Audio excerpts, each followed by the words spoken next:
Hi everyone, Jeff Appleby here. Welcome to 2024. Happy New Year. We're going to do things a little bit differently today. We're going to give you a bit of a recap as to where the market ended off the year and overall what happened. And then we're going to go into my predictions for 2024, which you're going to want to stick around in here. So if we jump right into it, 2023 sales were 23% below the 10-year average, which is slow, but it's not actually that bad considering the landscape that we were up against. So prices ended the year 5% higher than they started in January, which is also quite amazing. But most of those price gains were in the first half of the year, and we did see some retracing in pricing. December, for instance, prices across all property types in all areas in Metro Vancouver went down 1.5%. So the trend did change at the end of the year.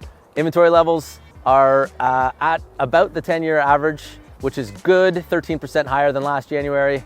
But we didn't see a whole lot of new inventory coming to market. We just saw low buyer demand in the second half of the year. That's why inventory levels are up. So we're wondering if that's going to be a theme for next year. I'm hoping we get more fresh inventory on the market.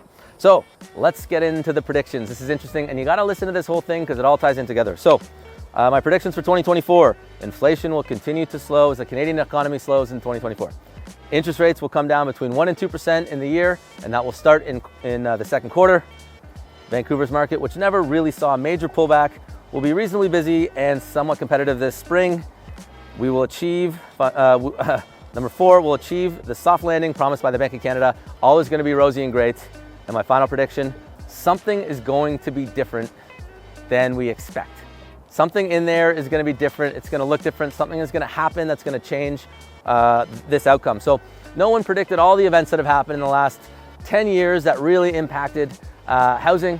No one predicted most of those. COVID, massive inflation, incredible interest rate changes, the NDP coming into power, all these driving factors, no one really predicted. A lot of them were sort of unseen. So what is it going to be? Is it going to be inflation being sticky?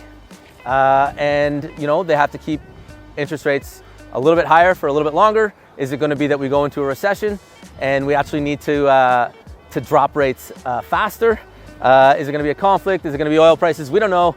Something is going to be a little bit different. So with that, I say, be smart with your purchases. Buy what you can afford.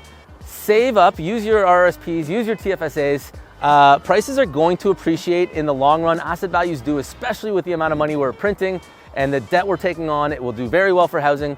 But, stretch. Don't overextend.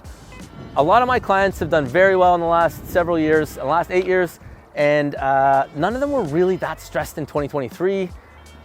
I know many people out there who are very over leveraged because they got a little too excited. So you want to balance, make smart buys, make long-term decisions, and good things will happen. You can make a lot of money, but you don't want to get caught in any traps. So if you know anyone who needs help or you want to help yourself planning for this year, get in touch. I would love to help.